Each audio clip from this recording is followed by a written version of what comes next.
Okay, so we are going to look at optical switching and logic devices. The learning objective of this class is to understand the concept of optical switching, and then we look at some devices which works on optical switching, something called as self octo effect, electro optic effect device, and the bipolar controller modulator. So these are optical switching devices. And then we look at some optical logic gates like tunable threshold logic. Okay. Now, what is switching actually? Switching, you know that in Boolean algebra, you know on off, or if you have a switch like this, okay, and let's say you have a signal A here and have an output Y. Now, if you turn on the switch, A will be available at Y. If you turn off the switch, there will be any output.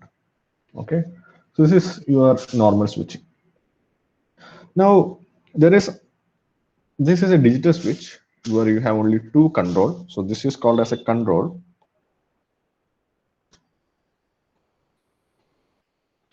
And whatever is input here is called as the signal.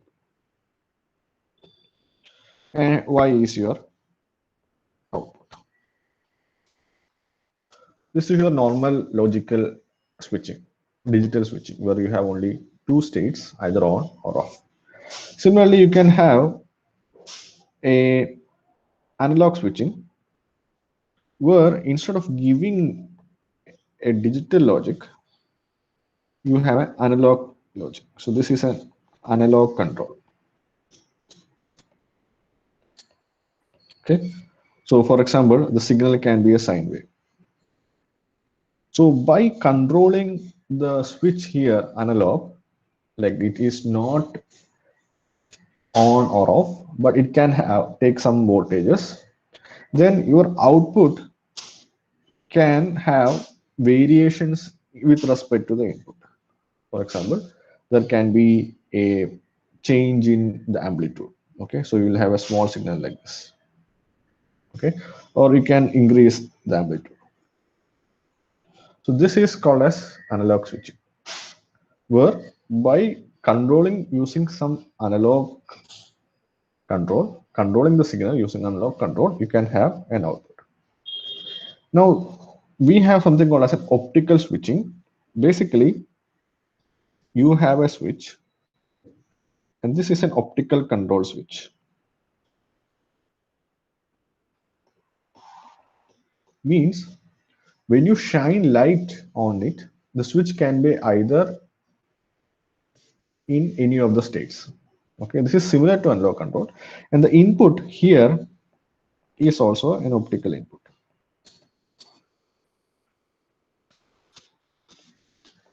Okay, can have Y. Now you can have optical control, electric control, but the switching action will be carried out over the optical signal. Okay, so optical signal will vary. So there is a varied optical signal at the output depending on the control.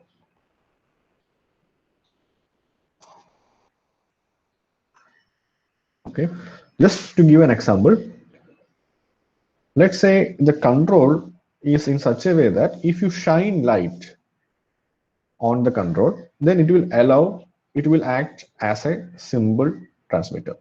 It will allow the optical signal to pass through. And if you don't shine light on the control, then it will not allow. So basically, in that case, it is just like a digital switch, digital circuit in which the switch is optical control. Now, you can, by varying the intensity of the optical control of the light on the optical control, you can vary the intensity at the output because of the optical input signal. So all these possible combinations are possible. So this is basically the switching. Okay. And all these switches will work on quantum confined Stark effect. Okay, so all the concepts of optical switching is based on this quantum confined Stark effect. So just to give or review this quantum confined Stark effect, Let's say you have a quantum well. Okay. Now, when light is incident on this quantum well, the electron from here will jump to the conduction band in the quantum well. Okay. Similarly, by depending on the band gap, which let's say I say this is Eg,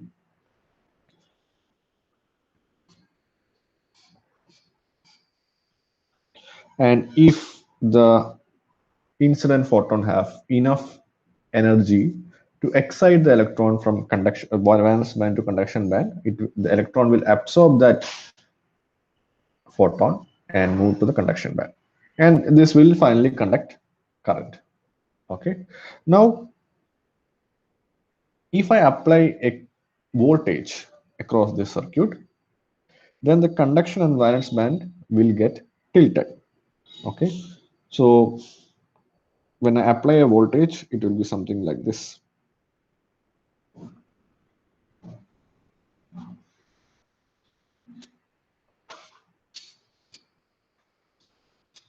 Okay. Now the applied voltage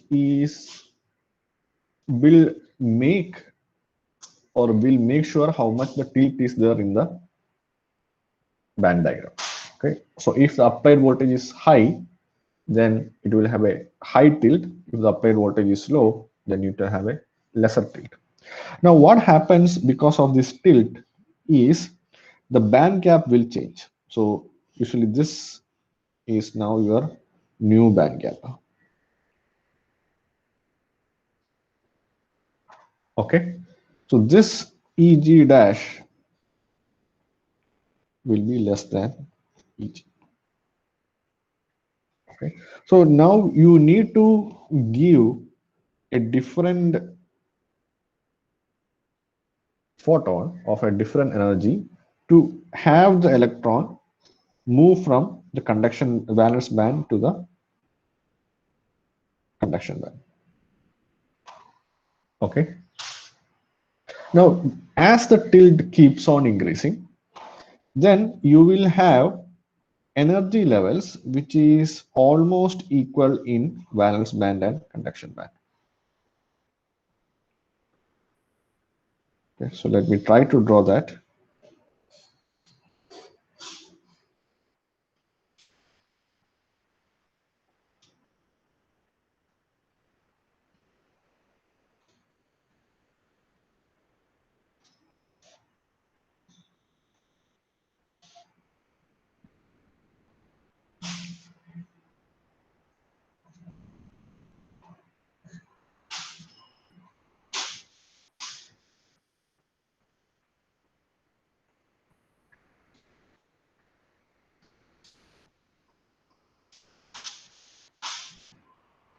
So in this case, you can see that there is an energy level common to both valence band and conduction band. So the electrons now will tunnel through this to reach the quantum well. Okay. And this whole effect is called as a quantum confined Stark effect. Now, because of this quantum confined Stark effect, you can see that depending on the incident frequency, so for example, if there is no electric field applied, you need to the absorbed photon is of wavelength lambda or frequency nu. Now, when I give some amount of electric field or apply an voltage, you see that now the applied or the absorbed photon or the wavelength is different.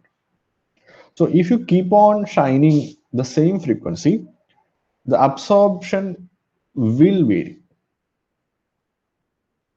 And if you, let's say, if you use the same photon here, h nu here, then it might not get absorbed, or the absorption coefficient will be low and there won't be any absorption. So as the absorption increases, then more and more electrons will move to the conduction band, which will conduct electricity, and more for electrons will be traveling in the conduction band, which constitutes something called as a photocurrent, because the electron absorbs photon, move to the conduction band, and it travels in the conduction band because it is a free electron, and it will finally exit the circuit via the external circuit. So there is a current which is flowing. This is called as a photon current. Okay, and this tunneling also helps the photon current because electron can easily bypass. But after some point, we can see that the photon current decreases. Okay, because now when the field applied is after a specific value, then even if you are not giving light, the electron will still tunnel through and it will conduct. But now the electron which tunnels through is not because of absorbing a photon, but it's of a tunneling scenario. Okay, so we will see that. So whatever I have said now is based on this graph. Okay, now in quantum confined Stark effect, basically when the photon is incident, you have a change in current, or there's a photon current. Okay, so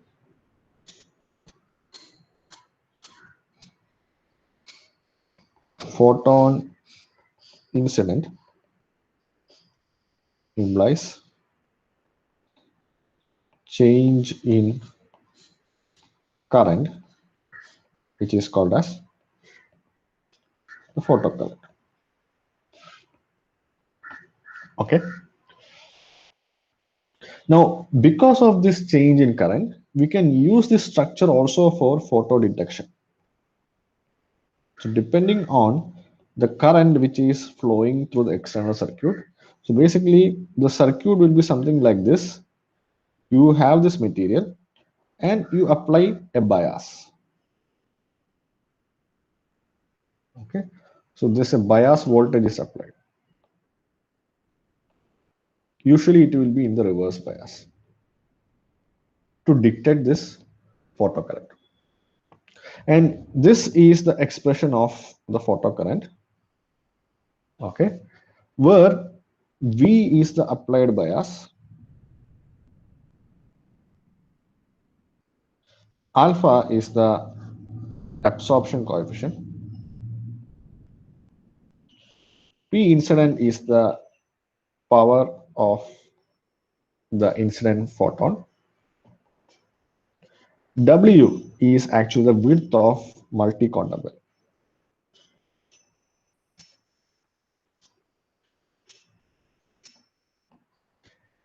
H nu is the photon energy, incident photon energy. And Q is your normal charge.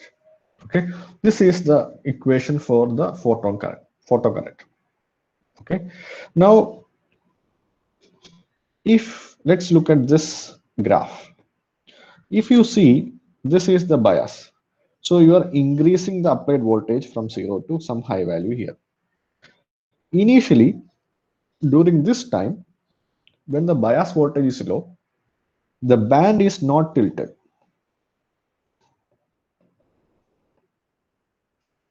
To generate the tunneling of electrons. So most of the photocurrent is because of this recombination.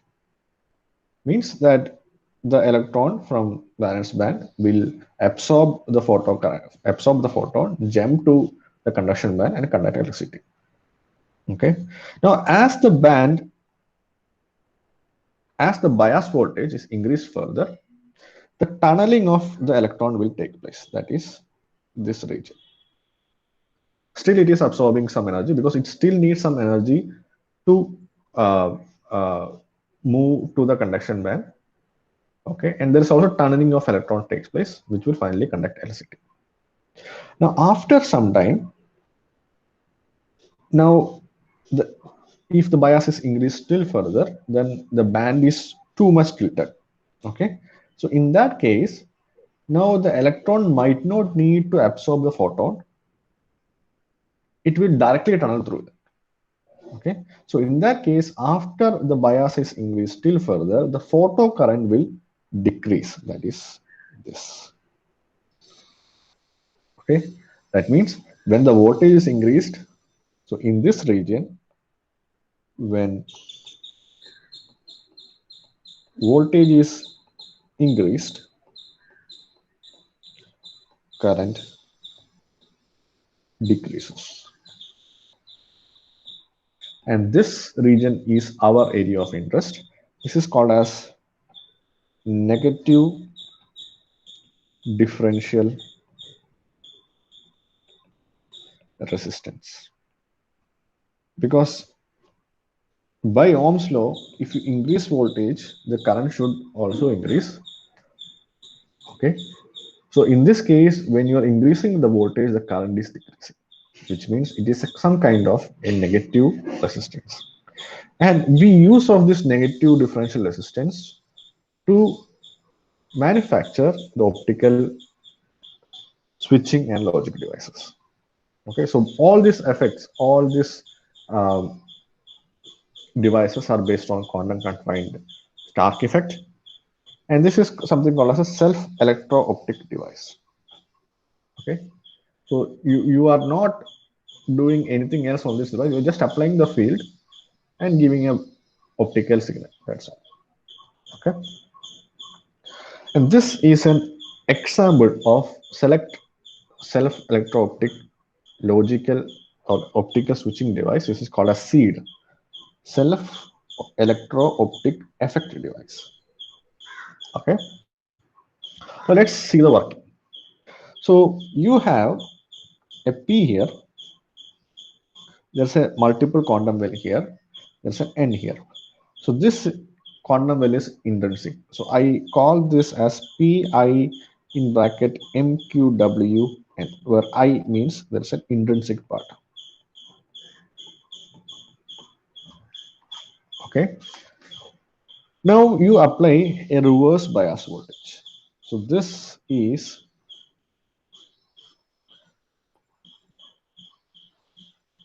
a reverse bias. Okay, now what happens is when the reverse bias is high, there's a huge tilt. Means, so if high implies there will be high tilt in conduction in the band diagram, and if it is low, there will be low tilt. Okay, so if there is a high tilt, then that means you can have more photon absorbed, or you can there will be more electron in the conduction band, which will constitute the photocurrent. Okay, so ideally you want this to be high. Now what happens? Let's say you shine light to this, to the multiple quantum well. Actually, you do that in the opposite direction. Let me correct this. Let's say you shine light. When you shine light, the light energy will be absorbed, electron will move to the conduction band, and it will start conducting, or it will come out of the contacts, which is this and this, as current. So current will flow like this. Okay, so the current, there's a resistor here, so the current flows and there is a plus and minus sign. So the current will be dissipated in this resistance. So as you shine, as you incident more and more light, the photocurrent will increase. But when photocurrent increases, the drop across this resistor will increase. So the total drop or the total voltage now applied to this device will decrease. Why? Let's say this is VR. Okay, and AB is a terminal in which it is connected to the device. So as IPH increases implies VR increases implies the net voltage is equal to, you can write as VR minus V. Okay. Okay, so this V is where V is much greater than VR. So this is actually a reverse bias. So the net voltage will, the VR will increase. So this will, or I would write in other way so that it's easy for you. I can write as V minus VR. Okay. So the VR will increase. This term will reduce. So the net applied voltage will reduce.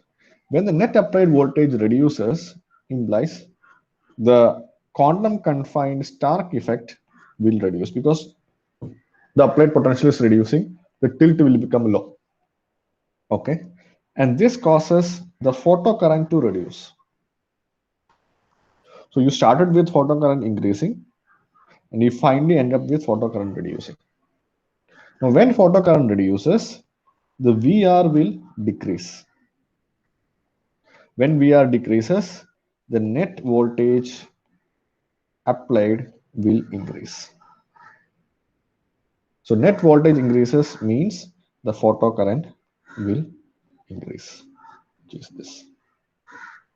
Okay, so basically it goes high, low, high, low, high, low. So that is what is shown in this graph. So once you start with a photocurrent, by increasing the photocurrent, the voltage drop across resistance increases. So the net applied potential because of at the point AB will reduce because V is negative, VR is positive. So the net potential will reduce and it will reduce the tilt of the band, which will reduce the current. As the current reduces, VR will decrease. When VR decreases, the net voltage now will increase, which increases the photocurrent. Okay. So this is shown in this graph. And the line, the straight line which is drawn is the load line. And you see that the load line for two different voltages, bias voltage V1 and V2. So it is at two different points. And this is actually the transmittance. How much transmission is possible. So higher bias, you have higher transmittance, but for lower bias, you have lower transmittance. So by controlling the bias voltage, you can control the current generated. Okay, you can fix the current generated. So this is the self-electro-optic effect device. Okay, hope you have understood this. Now a modification. So in this one, the problem is everything is controlled by the light and the bias voltage. Okay, so if I want to have a separate control mechanism, wherein which the control is by a different material, then I'll go for something called as bipolar control modulator. In this one, there is a control circuit. So this is the controller circuit, and this is the signal or the modulator. Okay, so this is where you give the signal, and this is where you give the control. The equivalent circuit is shown here. So basically, this part is the transistor, and this part is the diode, which is shown here. And you apply resistance and voltage. So what happens is, when you give light or incident light to the controller, so you have light to the controller. Now, controller is a multi-quantum well structure, and it's also a heterojunction bipolar transistor. So this controller is multi-quantum well heterojunction bipolar transistor. That's why the name bipolar controller modulator. Okay, so that is a controller. Now, when you shine light onto the controller, okay, so let's say I am fixing this IB. I'm not currently I'm not weighting IB. I am fixing the IB. When you shine light to the controller, you can see that the resistor is connected to the collector. So this is the collector of terminal of the controller, and this is the emitter terminal, and this is the base. When you shine light to the collector or the controller, now it will produce photocurrent, which which will pass as the IC, the collector current. Now, since collector current changes, there is a drop across R, which will change VCE, collector emitter voltage. Okay. Now you see that the modulator is also connected to the same voltage. So this will change the voltage across the modulator. Okay. So let's look at this circuit. So when you shine light here, a current IC will change. This will cause a change in the drop across resistor, or VCE will change. Okay, since your modulator or the signal is also connected to the VCE, the voltage applied across this modulator will also change, which will in turn change the absorption of the light in this. So the incident light is here.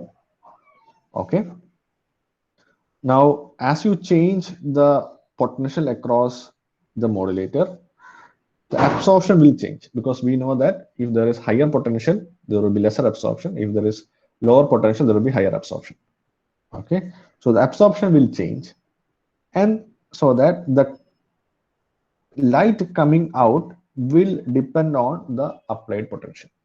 So basically you are controlling the light absorption or the modulation using an external circuit. By where the external circuit is a controller which changes the VCE of the controller by applying an optical incident light. So this is called as bipolar controller modulator. Okay.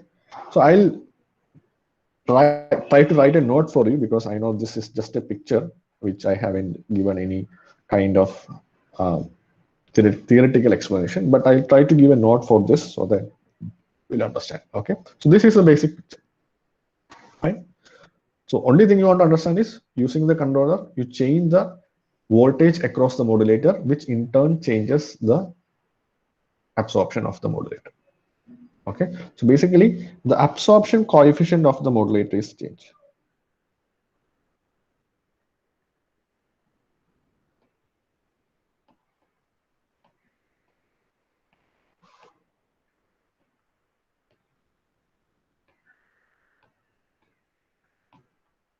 Okay, fine.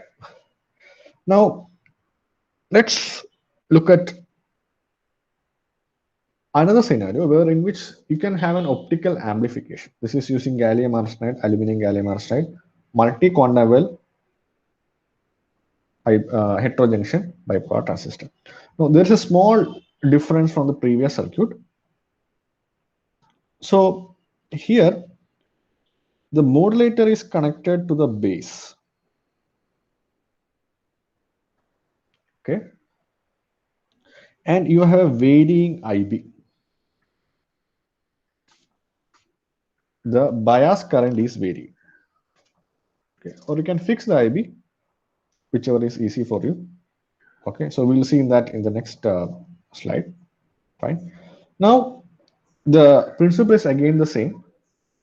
You have a light beam incident here on the transistor. Now when the light beam is incident, there is a photocurrent generated. Now the photocurrent generator is basically this IB. Okay, so this changes IB, which in turn will change IC, which in turn will change the potential across VBE, and that will change the potential of this modulator.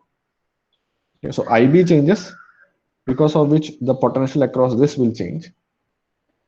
Since this is connected in parallel, the potential across the modulator will change. So depending on the potential across the modulator, whatever light is incident on the modulator will have a different output.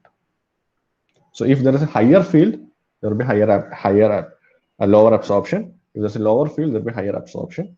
So that the absorption coefficient will change according to the light input beam on the multi-quantum well controller structure, which is the transistor. Exactly same as the previous one, but except that you have the connection is with the base and the current change is the IB. In previous case, we are fixing the IB. Here we are changing the IB.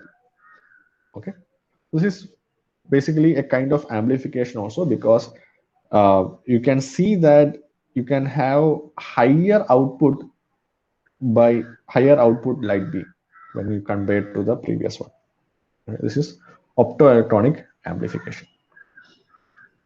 So this is the graph which shows the previous state. So you here, this is VR, which is the reverse bias voltage across the modulator. This is the transmitted output power.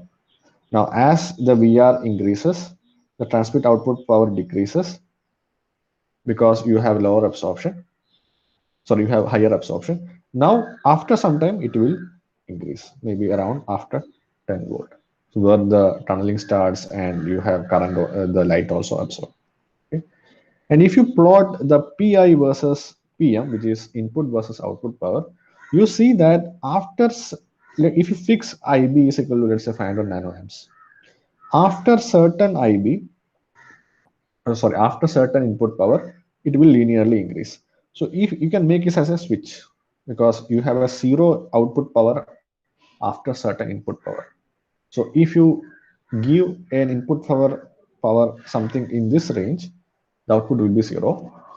If you give the input power after this range, there will be it will follow the input. Okay, so this is for two different values of I. Fine. So that is regarding the switching. And now we are going to look at something called as tunable threshold logic gate. Okay, so threshold logic gate is something like this. It's not exactly a logic gate. Okay,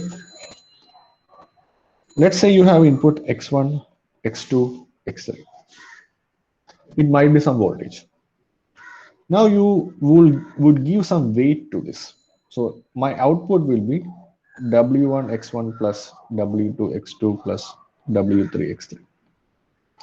Now if my value of y is less than a threshold, then I say my output is 0. And if I say y is greater than a threshold, then I say the output is logic 1. For example, let's take W1, W2, W3 is equal to 1. Just to take an example. Let's take x1 is equal to -4, x3 is equal to 2, and x2 is equal to -2. Implies your y value is -4, which is less than 0, which I say this as logical 0. If I take x1 is equal to 4, x3 is equal to 2, and x2 is equal to 1, implies my y value is 7, which is greater than 0, implies I say this is logical 1. So this is called as threshold gate. So instead of directly giving 0, 1, 0, 1, we say that you give a voltage, you sum that up the voltage with some weight, and if the sum is below a particular threshold, it is logical 0. If it is greater than a particular threshold, it is a logical 1. And using optical devices, you can model a threshold logical gate. So how is that? You see that there are transistors 1, 2, 3, or A, B, and C. There's a modulator, there's a Zener diode. So this Zener diode is mainly for protection,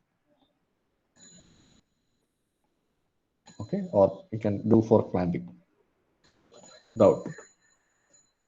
Now, if light is not given to all these transistors, and you are giving light only to this modulator, there will be photocurrent generated, which will pass through the circuit, move through the load, and it will drop across the load. So as the light increases, there will be a linear increase in the voltage. So let's say this is V0. There's a linear increase in the voltage. And after some voltage, it will be clamped by Zener. Okay. So if the Zener voltage is Vz, so if V0 is greater than Vz, implies you will get output as Vz only. Now, with depending on whether you shine light on A, B, and C, you can create a logical gate. Okay, so this we can see from the next figure. So you see the first line, this one. This is where no illumination is given to the gate.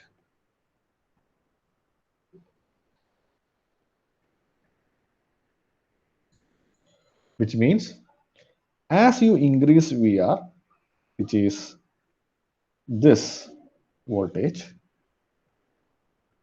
as you increase VR,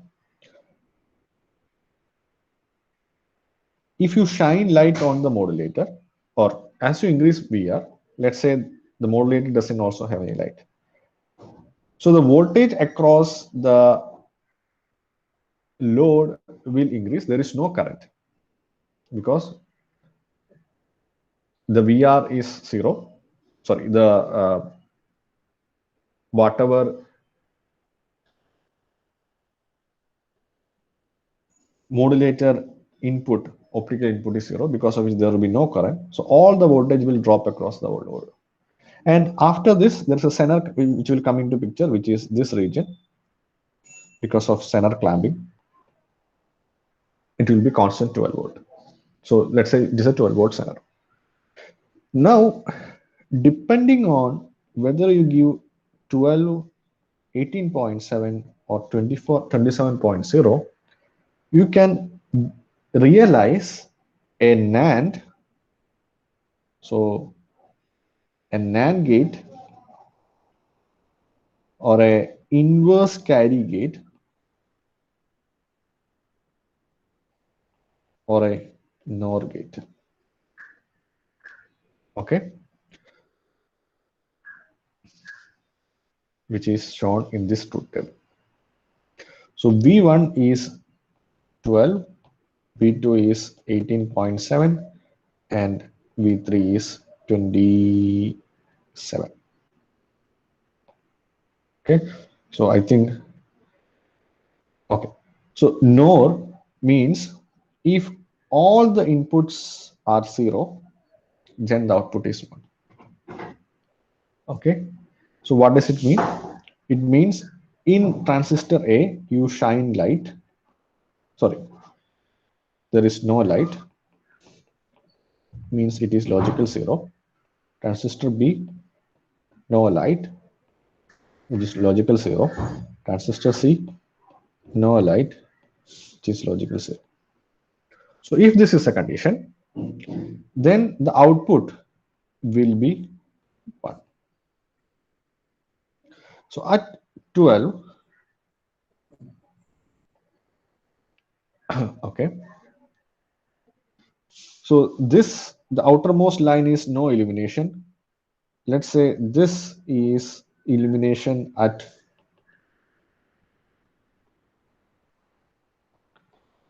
A. This is illumination at B, and this is illumination at C. Okay. So in this scenario, at 12 volt, if there is no illumination, that is the red line, you can see the output is 1. Okay. Now, if there is illumination either on A or B or C, the output is here, which is a low voltage, which means it is logical 0, which is a truth table for NOR. So if all are 0, then the output is 1. If any of them are 1, then the output is 0. Okay. Now, if you look at V2, which is this voltage. So in this case, if there is no illumination, which is this case, the output is 1. Okay. And if so, the inverse carry means if you sum it up all these things, and if there's a carry, then output is 0. If there is no carry, then the output is 1. That is inverse carry. Okay. So even if there is, if A is illuminated, for example, then the output is 1, because here the value of A is 1. If B and C, so if at least one is illuminated, the output is 1. Okay. So in that case, so I'll write that down so for the convenience. NOR means none illuminated implies output 1, else output 0. Inverse carry means at least, or I would say exactly one illuminated implies output is equal to 1, else output is equal to 0. Okay. That means if you look at this point here, exactly one is eliminated, that is A. Okay. Or exactly one or none. So if you look at this, it is also 1 is eliminated. Then you have output 1. If 2 are eliminated, then the output is 0. Okay. Similarly, you have a NAND gate, which means if all are eliminated,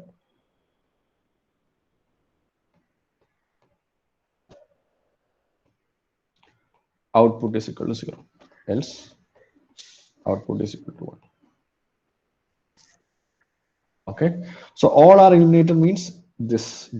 So here the elimination is happening here for this one and for this one. So the output is 0. Okay.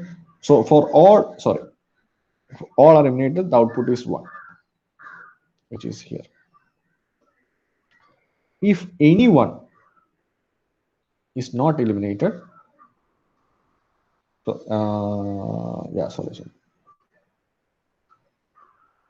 So if all are eliminated, then the output is 0. And if anyone is not eliminated, then the output is 1. So basically, you realize this truth table using the transistor and modulator circuit in this figure. Okay, so you can explain the tunable threshold logic gate using the graph here. Okay, so when it is asked in your examination, make sure you draw the graph. The last topic is optical interconnects. So optical interconnects means you can direct the source beam to different detectors using optical switch. Okay, means let's say this is the source beam. Now there's a switch matrix here. When the light is illuminating the switch matrix, it will illuminate all the columns. For example, this illuminate all the first columns. Okay. Now the second one will illuminate, for example, the second column.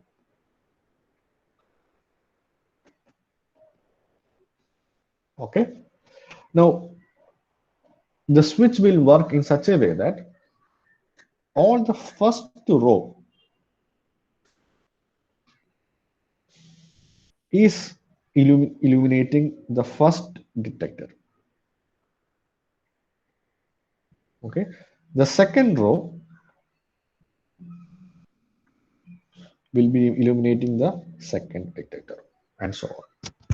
So you see that there is switching happening. Ideally speaking, the source which is illuminating the first column should illuminate the first detector, because of, so the column should map to the detector. But here you are mapping the row to the detector. So basically you are mixing using this switching matrix. This can be attained only using switching matrix, because you switch the optical beams for different detectors based on the incident light from the source. So this is called as an optical interconnect. Okay, so these are different optical, logical, and switching devices that we use practically. Okay, so I will provide you some notes for this, just to, because the slide doesn't have too much of a detail, and I'll try to give you a note so that it will be easy for you to read. Okay, fine. So we will stop it here. I'll take the trends now.